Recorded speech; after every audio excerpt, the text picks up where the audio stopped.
Are you thinking of leaving corporate, but too afraid to make the move? Have you already escaped corporate, but are finding it hard to run your dream business? Are you wasting valuable time by attempting to figure challenges out on your own? We have created a podcast for corporate escapees running their own business. This is the Corporate Escapees Podcast by Build, Live, Give. We bring you first-hand experiences of guests going through many of the struggles you face each and every day as a corporate escapee. We get real with no corporate BS. And now, over to your host, Paul Higgins. Hello and welcome to Corporate Escapees, the podcast that takes you behind the scenes of people who are successfully running their own businesses, hearing their war stories and motivations for making the jump from their corporate gig. I'm your host, Paul Higgins, and our guest today is someone who is on the absolute cutting edge of what is happening in social. She also gives a rich insight into where video and voice is heading, and also is really passionate about skin cancer awareness and living in that hot sun in Australia. She talks about her own near-death experience. So what I'll do now is hand you over to Mel Kettles. Welcome, Mel Kettles, to the Corporate Escapees podcast brought to you by Build, Live, Give. So we're going to get to know a lot about you today, Mel, but why don't we start with something your family or friends would know about you that our listeners wouldn't? Oh, I really struggled with this because I'm a bit of an open book when I talk about myself in my blog and on social media. But I was thinking, I was having a conversation the other day and talking about travel. And I mentioned in passing that I have 3 passports. And the people I was having this conversation with were quite shocked. So I think that's something that most people don't know about me, that I've got 3 passports. And I was told a few years ago that when you have 3 passports, you're on a CIA watch list. So I don't know whether that's true, and I hope it's not. Right. So what nationalities are the passports? Well, obviously Australian, and that was because I became a citizen in Australia when I was 7. My mother was Australian. I have a Canadian passport because I was born there, and I have an English passport, which used to be an EU passport, because my father and his family are English, and so I got that one through him. And so I haven't ever used the UK passport, but I have used the Canadian one quite a few times to work there and live there. And obviously the Australian one is the one I mostly travel on these days. Brilliant. And where's your next travel adventure?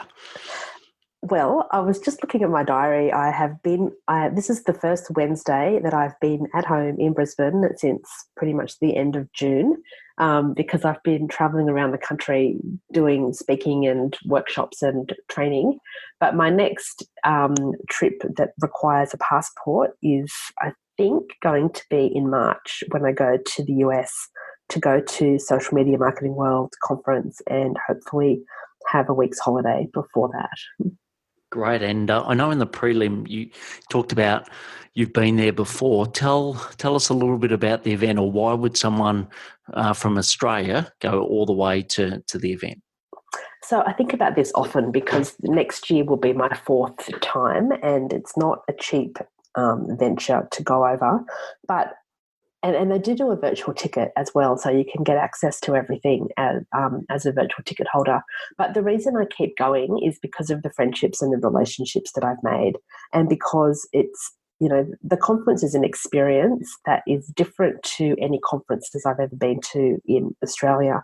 The quality of the speakers is phenomenal. But the best thing about it is that the speakers are there for the whole time, and they're very happy to have a conversation with you and for you to get to know them and for them to get to know you. And you can't get that access if you listen to it through the virtual ticket. So this year, when I went over, I strongly debated would I go again, and the same with next year. But I've committed. I've just signed up to an Airbnb, so I'm going. And again, it's because, it's an opportunity to catch up with friends I've made from all around the world who go. And so it's, being able to see them and spend time with them and share ideas about how we run our practices and our businesses and how we, the type of work that we do and just our lives in general. It's too good an opportunity to pass up. And your story, I must admit, when I looked at your LinkedIn profile, I just had to keep pressing the little more experience. But I see Microsoft, the government, toll. You've done lots of great things. Why don't you just give us a little bit about your story and in particular your corporate escapee story? Yeah, so I started out doing a degree in economics and realised very, very quickly that economics was not for me. So dropped out, went travelling, came back to Australia and did a degree in tourism management and marketing. Finished that, went overseas, travelled again, came back and worked as a conference organiser for a small business for 3 years, and all of our clients were associations and member-based organisations. And then I was headhunted to work for a global marketing agency and headed up a team who ran all the events for Microsoft Australia. And in 1 year, we ran over 300 events between 6 people. So that was the stuff of stress, overwork, breakdown, and mental breakdown. So at the end of that year, I quit on a bit of a whim and moved to Brisbane, knowing one person and not having a job and not having anywhere to live and not having a partner. And my family was saying to me, what exactly do you think you're doing? We think you're crazy. But I knew I had to get away from Sydney because I was just in a really bad way, physically and mentally, from stress in my job doing the Microsoft stuff. So came to Brisbane, that was in 2000, worked as the marketing manager for the Brisbane Festival, which is a big performing arts festival, which was one of the most fun jobs I've ever had. Met some amazing people and got to see some incredible art and performing art. Did that for a year and then worked in government for 5 years in senior communications roles for the Office of Fair Trading and Liquor Licensing, and worked closely with our stakeholders who were primarily associations again, and who were wanting to better the way that business operates in Queensland. So I did a few jobs there and loved the experience, but after 5 years in government, became quite frustrated with the bureaucracy, and I'd become quite senior in government by that stage and was doing work that didn't really light me up with joy. So thought, what can I do next? And had a chat with my partner. We'd been together for 2 years by this stage, and we'd bought a house that we could barely afford the mortgage repayments on. So he said, well, you can't quit your job and take a gamble on working for yourself until I've got a permanent job, and my permanent job needs to pay whatever amount of money you said. You also need to have a client, and you need to have a pipeline to at least get us through the next 6 months. And there was one other thing we said, which I can't remember. And I said, yeah, great, no problem. Oh, I had to get approval to have 6 months leave without pay. That was the third thing. And within 48 hours of that conversation, all of those three things had happened. It was meant to be. So it was absolutely meant to be. I really believe in creating opportunities for yourself, but I also believe a little bit in fate. And I thought, if I don't do this, I will regret it. And so I took the leap, and it was the absolute best professional decision I have ever made. And that was 12 years ago. So I've loved working for myself ever since. Great. And I know, looking back over the 12 years, what was some of the help that you got when you first took that leap? So I leapt and then looked and then thought, holy crap, what have I done? And but I thought, how am I going to get some business? How am I going to generate some work? And, 12 years ago, email and the internet were obviously around, but social media was not. So LinkedIn was in its very, very early days. Facebook was in its very, very early days. Twitter didn't exist. Instagram didn't exist. The technology that we have from smartphones didn't exist. So I thought, what can I do? And I'd always been very good at connecting people, and I had a fabulous network. And so I just reached out to them, and I sent an email to about 100 people I knew saying, Mel Kettles Consulting is open for business. This is what my skill set is, this is some of my experience, and this is what I'd like to do. If you know anyone who needs any of this, please get in touch. And the next day, a friend of mine who I'd gone to uni with to do when I did my master's emailed me or rang me and said, one of my old employers has asked if I can go in and write their annual report, and I don't want to because I'm about to have my third child. Is this something you might be interested in? And at the time, I remember thinking, oh my God, I hate writing annual reports. They're so tedious and they're so painful. And yes. I just finished writing one for the government department I worked for. And but I said, yeah, sure, I'd love to. So had a chat with them and agreed to do their annual report, and they were amazing. We worked together for 12 years overall, and we've actually just stopped working together because their business has changed a lot and mine has changed a lot. But 12 years, we had a really strong relationship.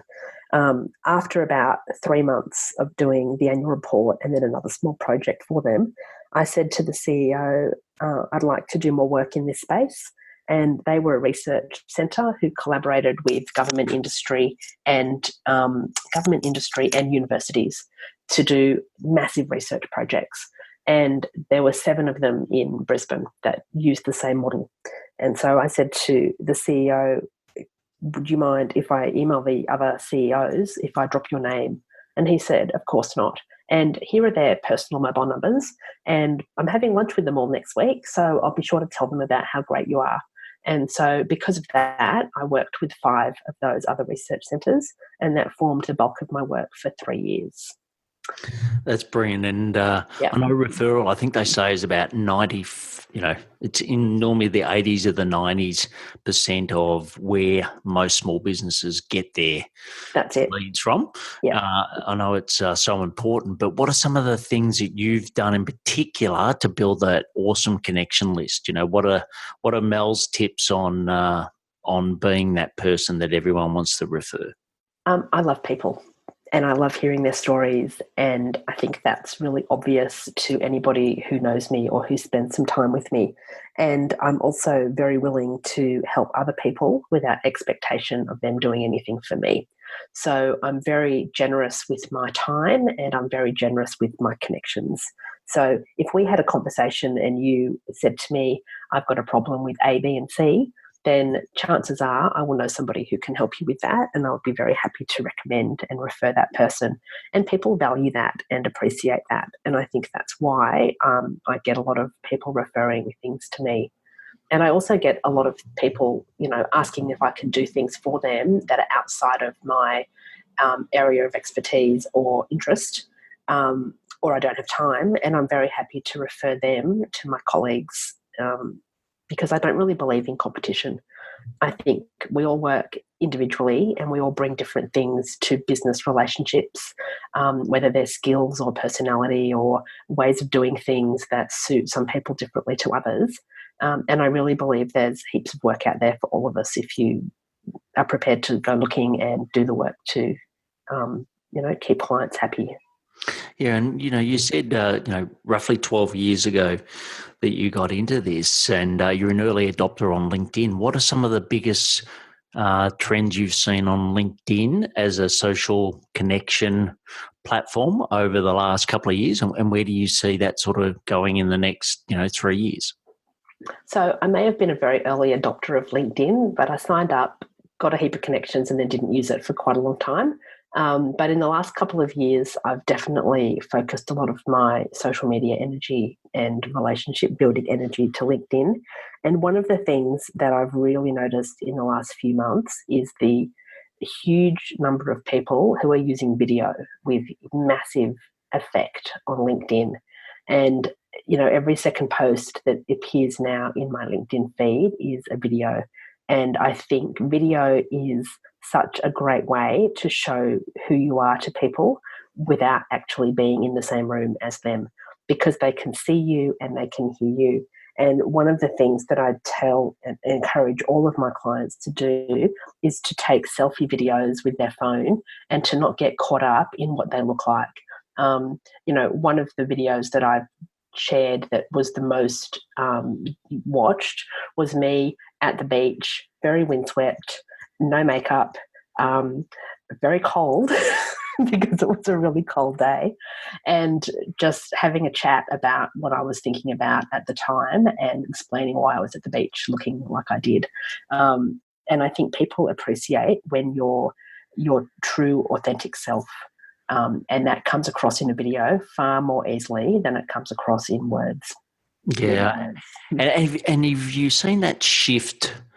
Have you seen a shift from Facebook to LinkedIn with some of the changes they made earlier in the year?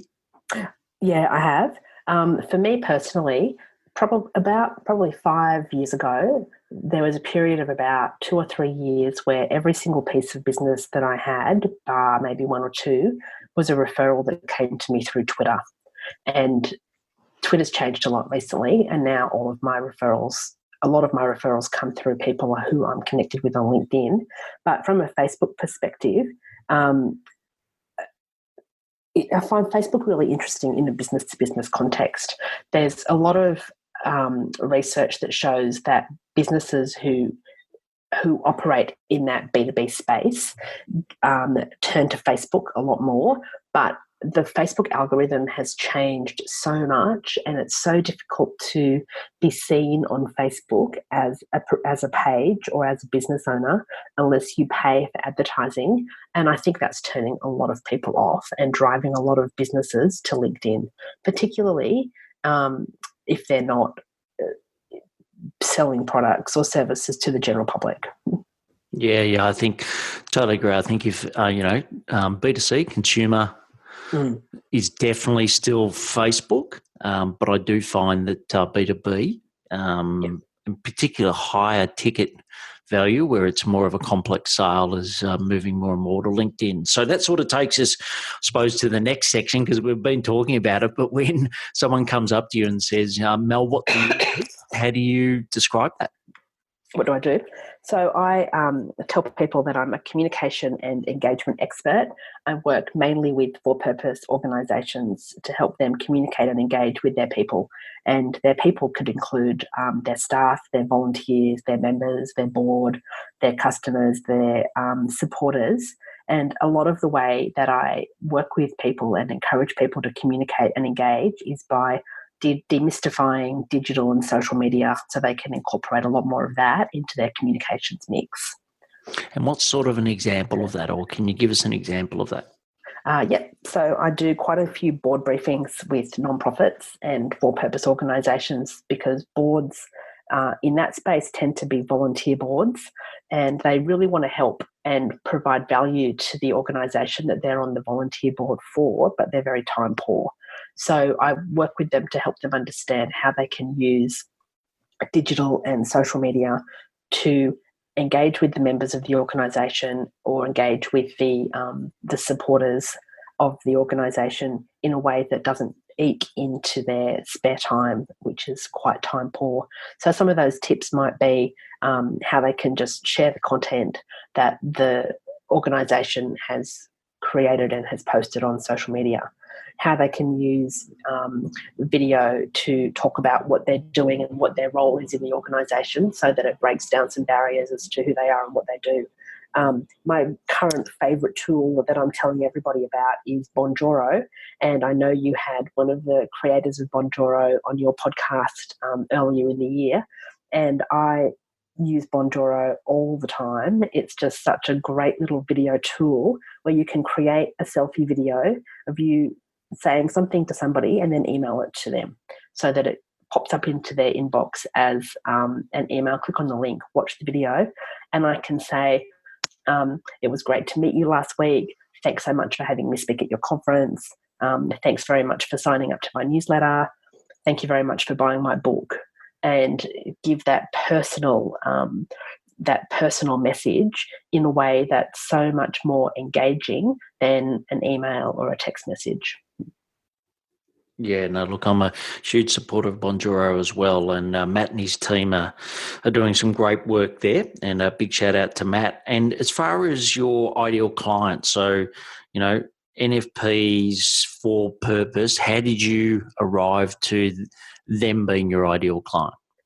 So I've been involved in that space for most of my working life. And as a child, I was always, in brownies and Girl Guides, and we were members of different local sporting clubs. And my parents were always very active in community organisations such as, the Stamp Club and the Sailing Club and the Spinners and Weavers Association. So I always grew up kind of in that space. And it was probably only about 2 or 3 years ago that I realised I was a little bit dissatisfied with a lot of the work I was doing and a lot of the organisations I was doing it for, because they didn't have a sense of social justice or giving back. And that's always been very important to me. So I thought, well, what else is there and who else is there? And I realised that there wasn't really anybody working in that association and for-purpose space with the depth and breadth of experience that I had in communication and engagement. And I thought that could be a good little niche, and it has been. But I really love I love working with organisations who have a purpose and who give back to society and whose primary role is to make the world a better place. That just resonates so much more with me than working with an organisation who just wants to sell you something that you probably don't actually need. Very true. Very true. And I think that sums up my journey from who I used to work for and now what I do today as well. And as far as, sometimes when people hear not-for-profits in particular, they think, I'm going to have to charge less. Is that being your your findings as well, that you generally charge less than what you would a for-profit? Look, non-profit doesn't mean no money. It means, though, that they are a lot more cautious about how they spend their money. I could probably earn a lot more money if I went and worked with the banks or the telcos or other big corporates, because I know that I could charge them a much higher amount, but I just don't, money's not everything. And I know a few people who listen to this are going to go, what is she talking about? But you have to live with yourself at the end of the day. So I normally, I talk to my clients and I say, what is your budget? This is what I normally charge for what you want me to do. How does that work with your budget? And if their budget is less, then I say, well, for that much, I can do this for you. So, so I certainly don't charge 20 grand a day, like I know some people do, because non-profits just won't, and they shouldn't bear that price. Yeah. Great. And like you said, there wasn't a lot of people doing what you were doing, but what's unique about what you do? I think what's unique about what I do is I don't know anybody else who has the level of experience that I have, particularly with associations, from a communication and engagement perspective, but also from a digital and social media perspective.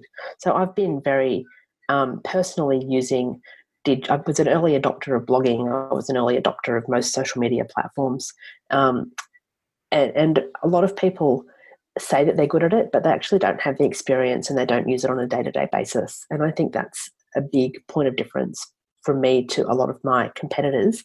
And the other thing that makes me stand out is when I was looking for resources to give to my association and other non-profit clients, I couldn't find any that were written for them and in their language. And so I wrote a book that came out earlier this year called The Social Association, which steps through the things that associations and non-profits need when they're wanting to communicate using social media to their members and their supporters. Excellent. And as far as early adopters, and you said you've been a huge early adopter of social media. What do you see sort of coming next? We've had the big guys have been around for a bit of time now, and there hasn't really been a lot of new players hit. And if anything, some of them have actually declined, like Snapchat, etc. What do you see as the future? Is there any platforms coming that we should be aware of that we're not currently using? In terms of platforms available, nothing springs to mind, but I think it's the way we use technology in general. So the way we use video to communicate our messages is becoming increasingly important. The way we use audio communication to to communicate is becoming more important through, not only through podcasts, but also through things like Amazon Alexa and Google Home and Siri and, the in-home, in-office audio devices that people, particularly kids, are using to get information. So I know, when I was a child and a teenager, if I had to do research for a school assignment, for example, I'd get a book and I'd go to the library, or I'd look on the bookshelves at home and think, what books will answer these questions for me? My stepson, who's 18, he would go to the internet and go to Google and do Google searches.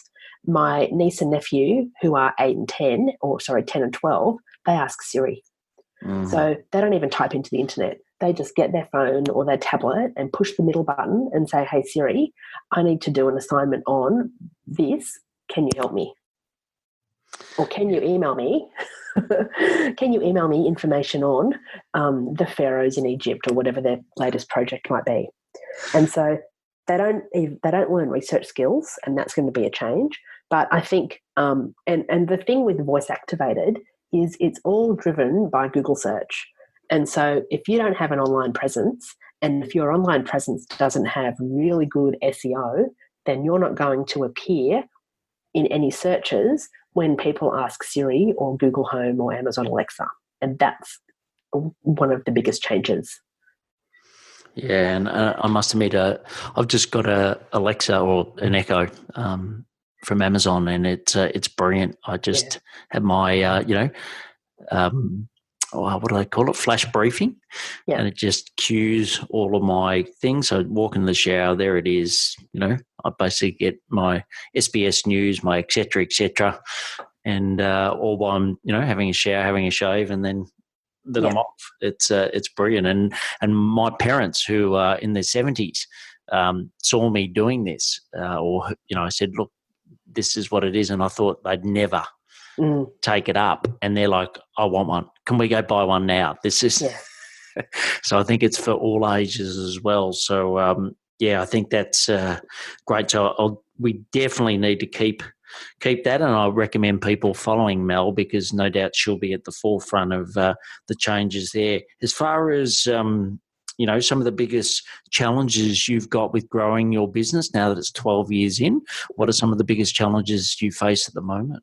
I think one of the biggest things for me at the moment is just maintaining my physical and mental health, because I travel a lot in my job, and in the last 3 months I've been on a plane at least once a week, if not multiple, at least twice a week rather, to get somewhere and to get back, if not multiple times a week. So I think, looking after myself is the biggest challenge that I have at the moment, and making sure that I stay healthy so I can continue doing what I love to do, because my business is me, and while I have some support from other people, people buy me when they buy what I have to offer. They don't buy something I can outsource, because I work through delivering in a face-to-face environment with people. And if they don't see me, then they feel a bit ripped off.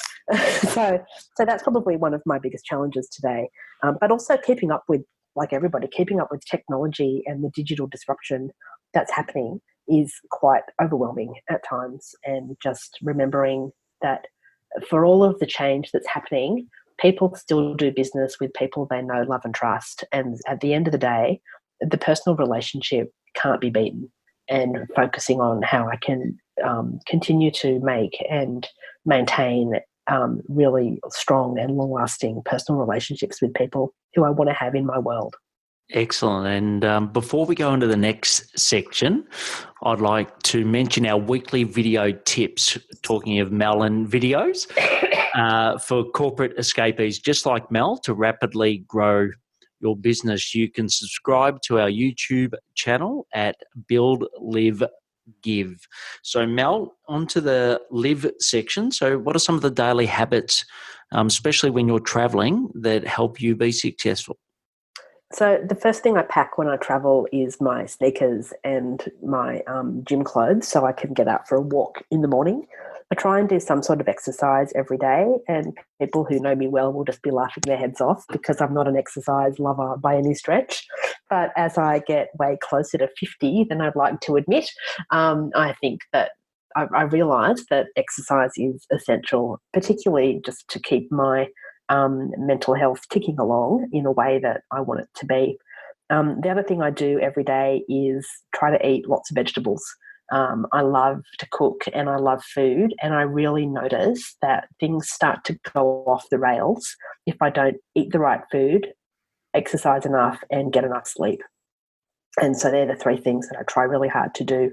But from a personal perspective, like I try and do something for myself every day, and on my own, because I am an introvert and I need that time to myself every day just to recharge my batteries.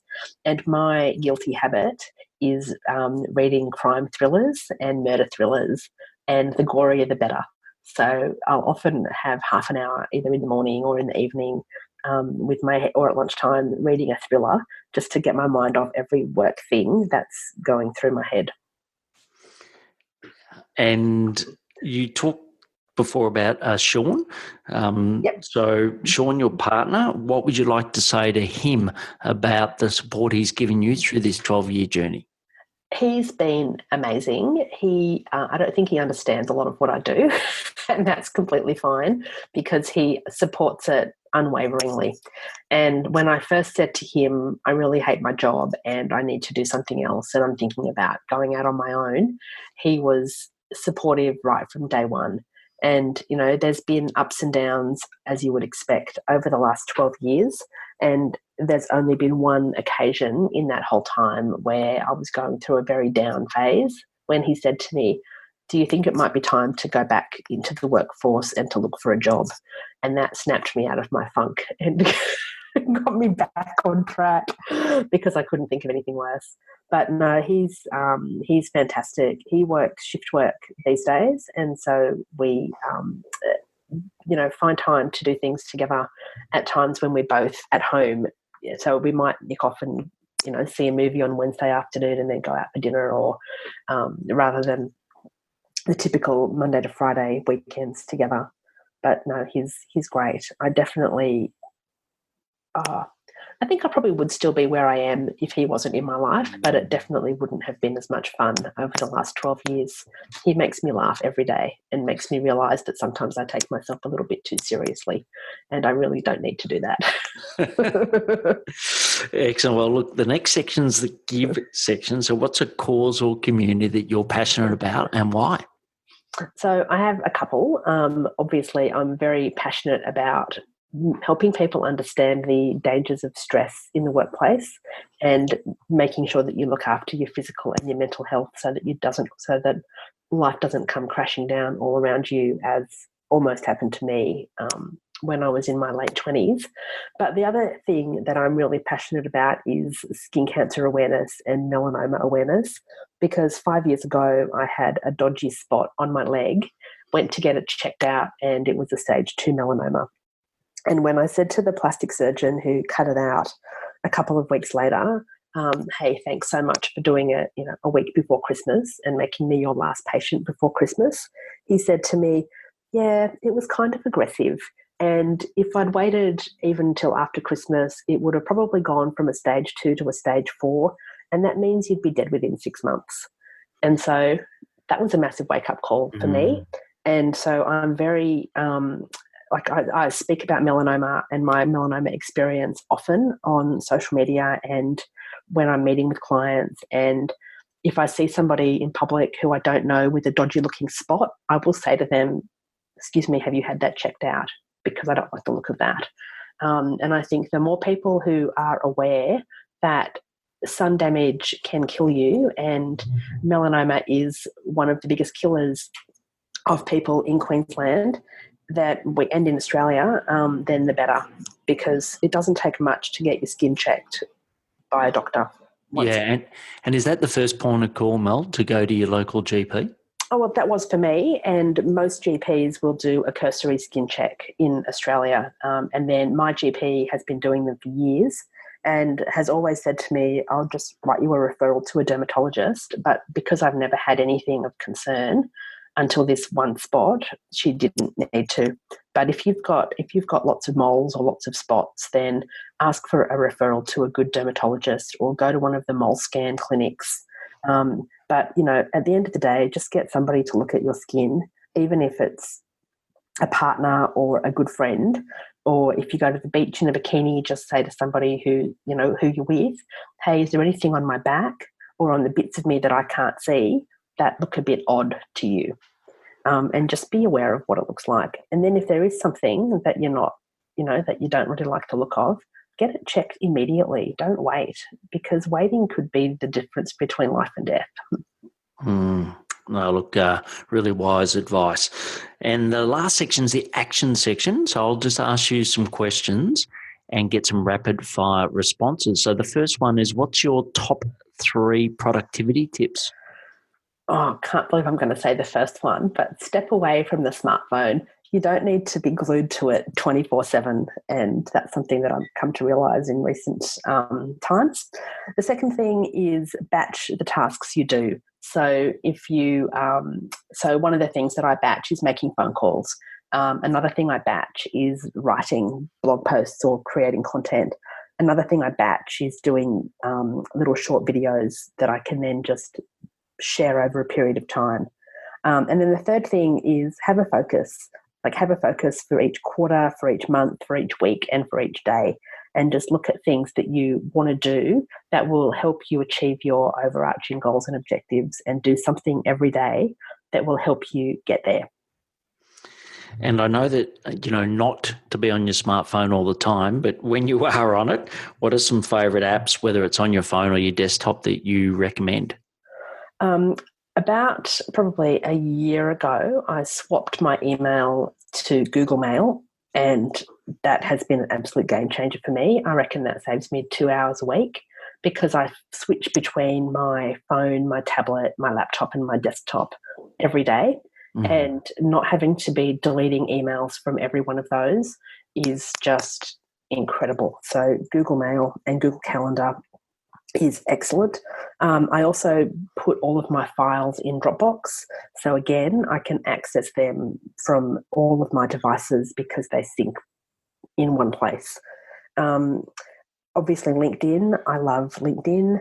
Bonjoro, I've mentioned before, I love that, and I'm trying to use that at least 3 or 4 days a week.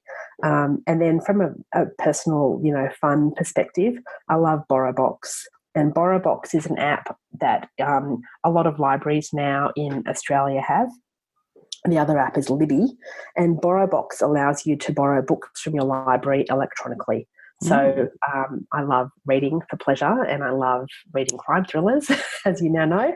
And so I've always got a few of those queued up on my iPad, which is particularly good when I travel.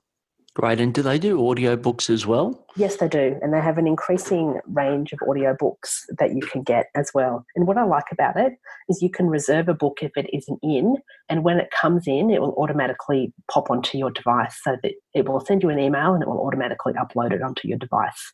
So you don't need to do anything. You can then just read it or listen to it. Great. And on the theme of that, what are some favourite books or podcasts that you'd recommend? So in terms of books, I read quite a lot of business books and self-help books. I read a lot of cookbooks, and there's not really too many that stand out that I can think of. But in terms of podcasts, a couple of my favourite podcasts at the moment are Gabrielle Dolan's Authentic Leadership podcast, Steal the Show by Michael Port, A Standout by Alison Hill, and they're all interview type podcasts, and they have loads of great guests with fabulous insights. And in terms of podcasts I listen to for fun, I love Alec Baldwin's podcast, Here's the Thing. But my absolute favorite podcast, which I listen to when I walk in the morning and I just laugh my head off, is Chat 10 Looks 3 with Lee Sales and Annabelle Crabb. And their Facebook group is hysterical as well. So if you like podcasts that are about food, baking, podcasts, books, movies and TV, and no politics, then Chat 10 Looks 3 is something you should have a listen to, and you'll have a good laugh. Excellent. Well, there's some great suggestions there. And what's some parting advice, Mel, you'd love to give fellow corporate escapees?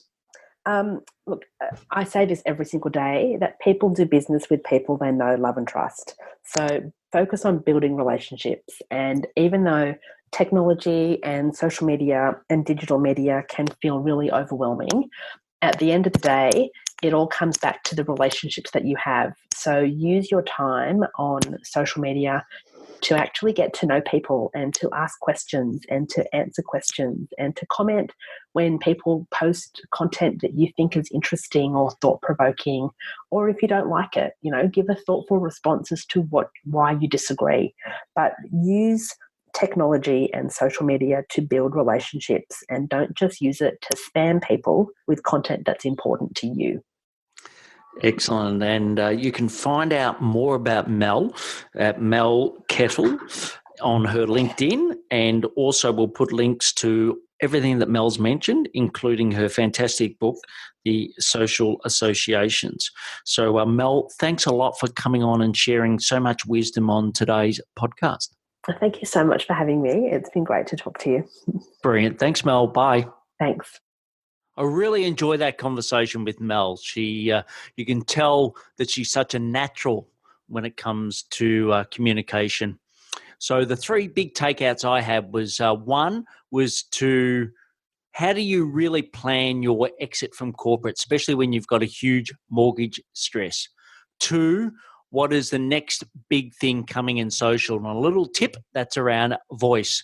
And thirdly, how to be authentic in what you do, because it's not all about the money. I think Mel's is a great example of that. So if you love this podcast, please share it with your friends. If they're going to get value from it, that would be fantastic. Also, if you'd like to give me feedback, or if you'd like for me to forward on some questions to Mel, you can reach me at paul@buildlivegive.com. Love to hear from you. And as always, if you subscribe, you'll get plenty of other great podcasts just like this one with Mel coming into your inboxes soon. Thank you. Thank you for listening to the Corporate Escapees podcast, brought to you by the team at Build, Live, Give. If you found this podcast helpful, please share it with other corporate escapees. If you would like to join a community of like-minded peers, please visit www.buildlivegive.com. Until next time, thanks for listening and be brave.